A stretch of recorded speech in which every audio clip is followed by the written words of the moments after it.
Nosotros, y como es habitual a esta hora aquí en Mega Noticias 3 de la tarde, nos vamos directo a nuestra mesa de análisis. Le doy la bienvenida a Fernando Zúñiga, analista político. Fernando, ¿qué tal? ¿Cómo estás? Gusto en saludarte.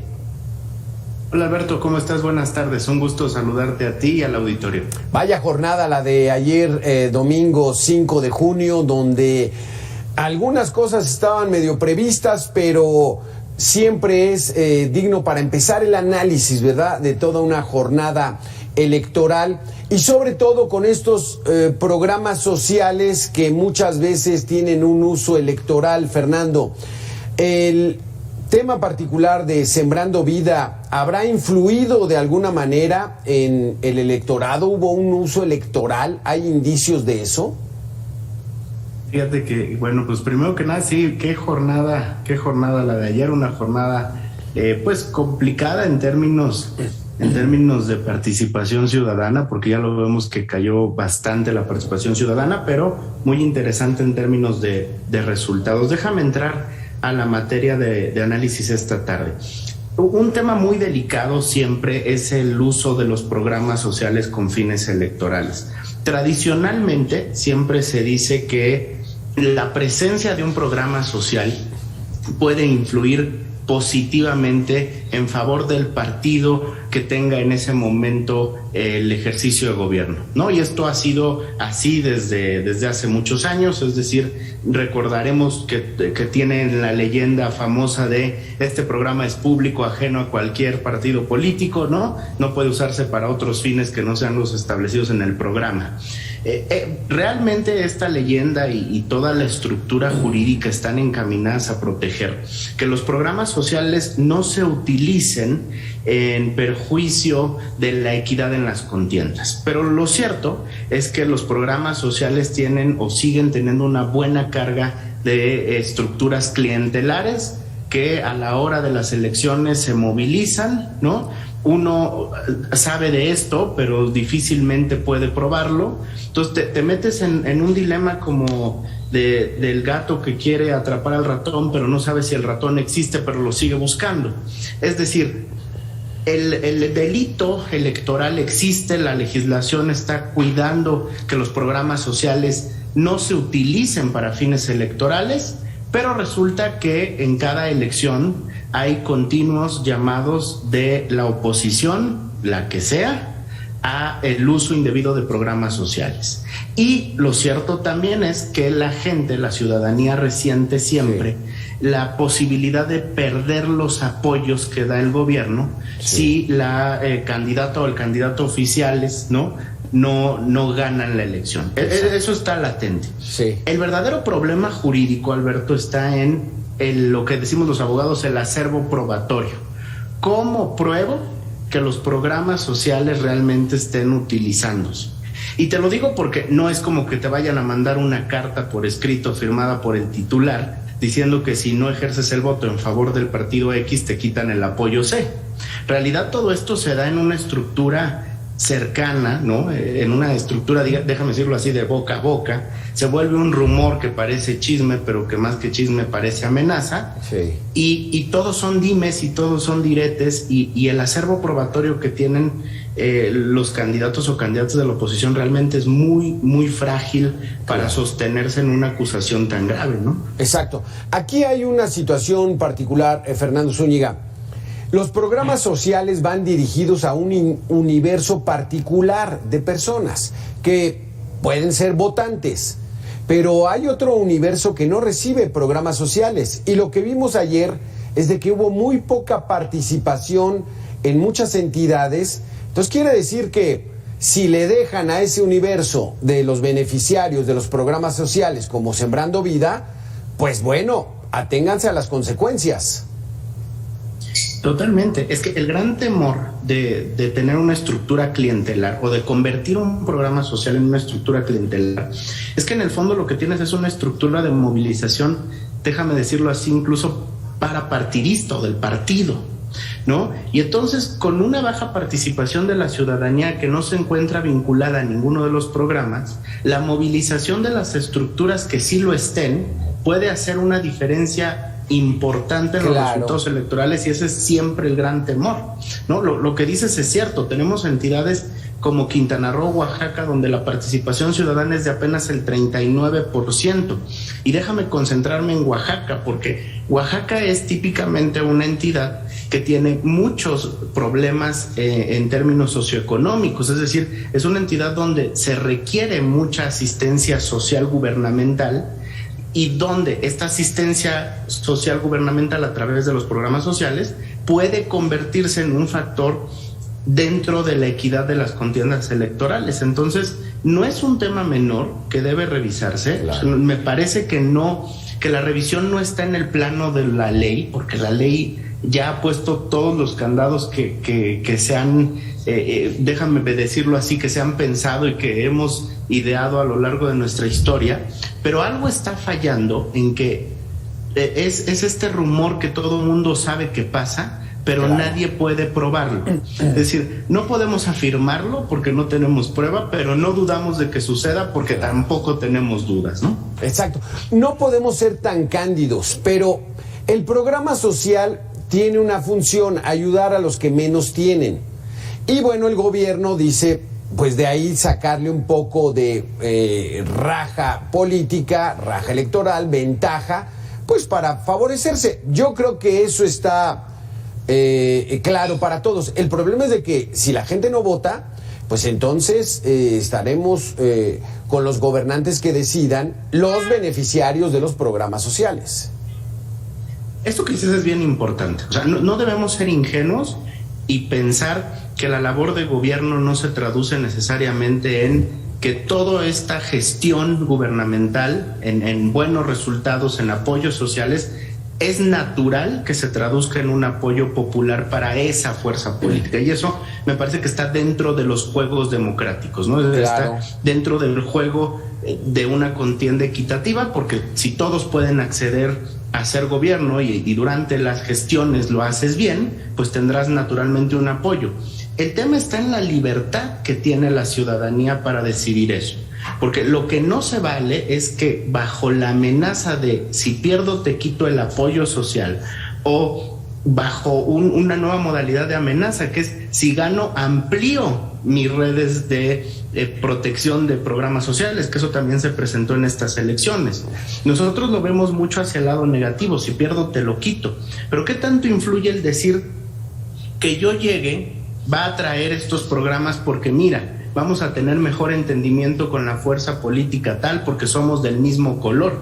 Y eso de alguna manera también genera una esperanza que puede movilizar, no necesariamente vinculada a un programa social de manera directa, pero sí indirecta. Y poco se ha estudiado esa cuestión, por ejemplo.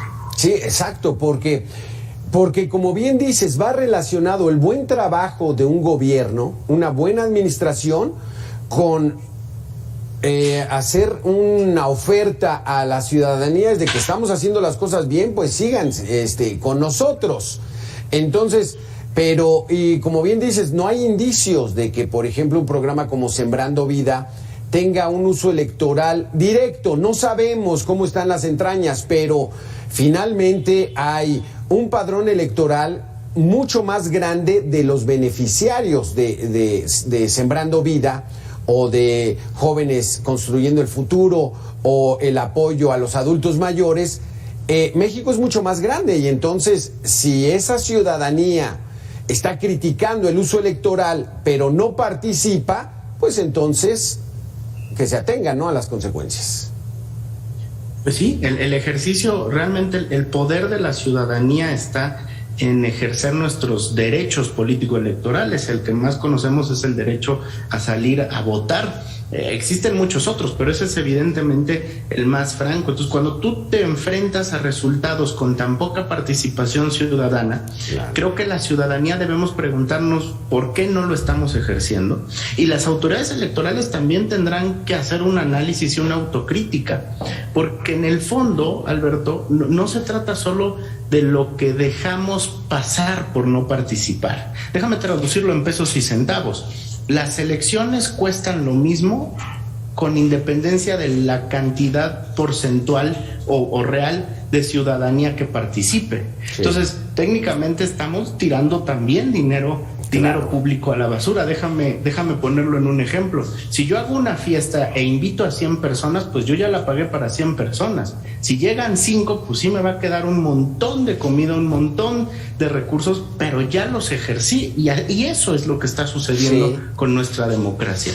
En un país con tanta necesidad, con tanta carencia, con tanta injusticia social, lo que duele de un sistema democrático no son tanto sus costos, sino los desperdicios que se puedan hacer, y concretamente uno de esos desperdicios, hay que decirlo con todas sus letras, también se da cuando la ciudadanía libremente decidimos no participar. Exacto. Déjame darle la bienvenida a Sergio Rincón, periodista, también especialista en estos temas. Sergio, ¿cómo estás? Muy buena tarde. Alberto, Fernando, muy buena tarde, un gusto saludarlos.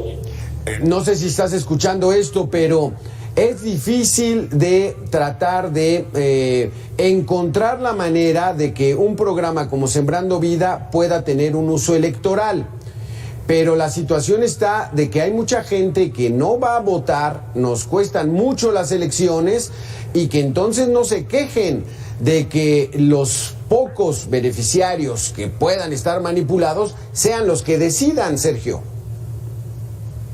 Sí, y también recordar un poco que el dinero está llegando a los usuarios de estos programas, y que muchos de estos programas son operados por pequeños funcionarios, por ejemplo en Sembrando Vida por pequeños coordinadores. Y finalmente yo publiqué el año pasado que hubo una red de operadores, por lo menos en Veracruz, que estaban, digamos, fingiendo tener empresas, proveedores de servicios de maquinaria e insumos, y finalmente ellos les compraron el material y fueron obligados por los propios coordinadores para comprar con esas empresas que no existían. Esto se replicaba en muchos estados, y entonces nos damos cuenta de que mucho del dinero de estos programas va a terminar a manos de pequeños funcionarios muy ligados a Morena. Eso es algo que yo detecté en esta publicación, y muy operadores incluso de estas elecciones. O sea, yo veo a esas personas actualmente en estas elecciones que pasaron muy movidas apoyando el partido, apoyando a los diferentes candidatos y candidatas, y mucho de ese dinero no lo pueden cobrar porque se convierte en efectivo y después de ahí se pierde su ruta, pero mucho de ese dinero va a parar, estimo, a estas personas muy relacionadas con Morena.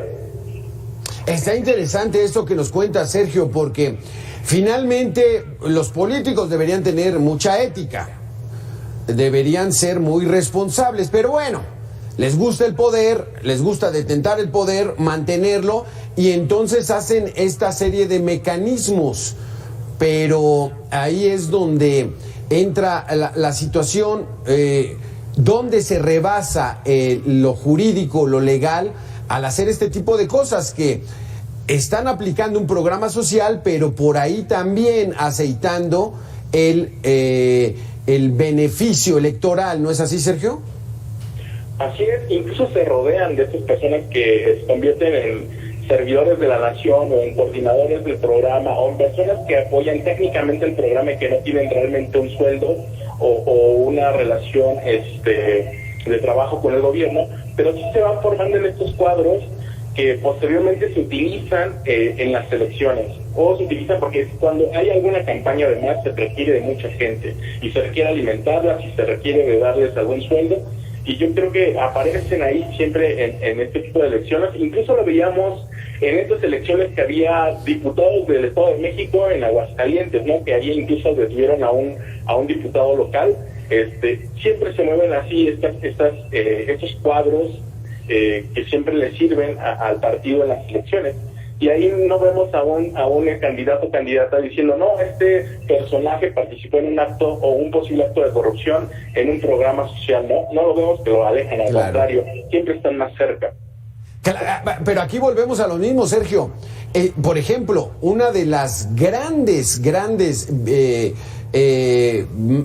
virtudes, o un gran logro más bien, del actual presidente de la República, es de que la pensión a los adultos mayores lleva su apellido.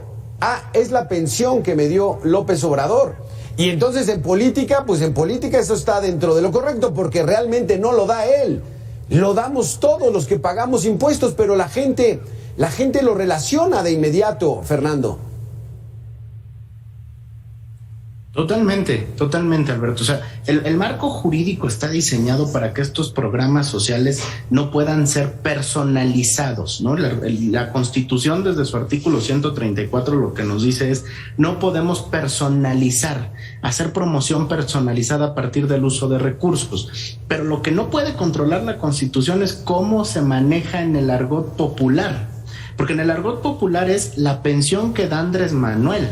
En el argot popular es la beca que nos dio López Obrador, ¿no? En el día a día la gente es el apoyo que nos está dando Morena, ¿no? Incluso ni siquiera el gobierno, Morena. Entonces, esas construcciones sociales son las que escapan a lo que establece la ley, y lo que va haciendo una conexión en el uso del programa social en beneficio de determinada fuerza política, y eso se escapa a la regulación, cobra su propia vida en el día a día de la sociedad, y es algo que no podemos controlar porque la gente lo difunde, ¿no? Lo conoce, lo hace propio de esta manera. Entonces, y es un programa, Jóvenes Construyendo el Futuro, el apoyo a los adultos mayores y Sembrando Vida, Sergio Rincón, donde ustedes han encontrado, pues, irregularidades legales que deberían perseguirse, pero no se hace así. ¿No es así, Sergio? Sí, personalmente yo he estado en contacto con usuarios de estos programas, y todo funciona hasta que algún funcionario los extorsiona, algún funcionario los obliga a votar por algún partido, algún funcionario les condiciona este apoyo, a muchas veces que llega directo. Por ejemplo, voy a hablar desde cuando en el de adultos mayores, cuando un mayor fallece, tiene que haber alguien que supervise que en efecto el señor o la señora ya falleció. Entonces, hay muchas personas falleciendo cada año y ese dinero no se revisa y sigue cayendo, ya está la familia, o le quitan la tarjeta, el funcionario mediano de mediano rango, le quitan la tarjeta y ese funcionario sigue cobrando. Y es esto porque no hay una capacidad de tantas personas que operen esos programas o que tengan tanta capacidad. Por ejemplo, en Sembrando Vida no hay tantísimos coordinadores y tantísimos supervisores que estén capacitados. Incluso yo he conocido a supervisores que ni siquiera tienen estudios en cosas del campo, tienen estudios en cosas sociales o demás. Claro. Entonces, esto, de verdad, cuando un campesino quiere sembrar su café, por ejemplo, y lo obligan a sembrar cualquier otra cosa, limón, por ejemplo, pues se enojan, y es ahí cuando hay un contraste de que sí, en efecto, están de acuerdo con el programa y están de acuerdo que les llegue el dinero, pero ya no están de acuerdo con la operación de esos programas. Siempre ahí es donde empieza a haber cierta decepción, o es lo que me han comentado, o en algunos casos es lo que me han comentado, y pues sí, incluso han mandado cartas al presidente. El presidente en las mañaneras, cuando se le pregunta de estos temas, normalmente siempre dice que todo va bien, que todos están contentos, sí. Pero no es cierto, hay una falta de autocrítica respecto a la operación de estos programas. Exactamente, y Sembrando Vida, más que meter a técnicos agropecuarios, pues mete a sociólogos, ¿no?, antropólogos, para que haya ese beneficio, Fernando. Pero entonces aquí la situación está interesante, porque la aplicación de estos programas sociales pareciera ser mucho a lo que era el PRI de los años 70, donde el papá gobierno mantenía a las familias, todo el mundo trabajaba en el gobierno, y entonces pues es un compromiso intrínseco. Me están dando de comer, pues voto por ellos. Así es, Fernando. Pues sí, Alberto, pareciera que estamos regresando a estas estructuras, insisto, clientelares, construidas a partir de la base del gasto público enfocado en beneficios sociales, o traducido en esta etapa muy fuerte de este gobierno, que es la parte de fortalecer la parte social o el apoyo social gubernamental. Todo esto se ha estudiado mucho en la academia, y hay mucha labor de la sociedad civil que solo se puede combatir con información y con reglas claras de operación. El problema de estos programas también se da en que son, déjame decirlo, opacos. No tienen reglas de operación transparentes, muchas de ellas han sido reservadas o manipuladas, y hoy por hoy la sociedad no conoce cómo se ejercen o cómo se ejecutan estos programas. Sí. Y si a eso le sumas la imposibilidad de una auditoría superior de la Federación para revisar y dar cuenta en realidad de cómo se está ejerciendo el gasto público enfocado en programas sociales, pues se vuelve verdaderamente una herramienta con uso electoral, claro, sin que sea abiertamente electoral, ¿no? Como tú lo dices, traducido de mejor manera no lo podemos explicar. Es que es un mecanismo muy bien elaborado y así, entonces ya lo vimos a los inicios de los 70s, pues se quede vino, ¿no? Lo que necesitamos es información, educación, progreso. Pero aquí la situación está de que este programa no se puede confirmar que tiene un uso electoral directo, así ramplón, burdo, pero está bien posicionado. Gracias, Sergio Rincón, gracias, Fernando, por sus conceptos. Se nos acabó el tiempo, esperamos en otra ocasión seguir hablando sobre este tema. Un gusto. Muchas gracias, hasta luego. Gracias, Gracias, Sergio, gracias, Alberto. Hasta luego, gracias.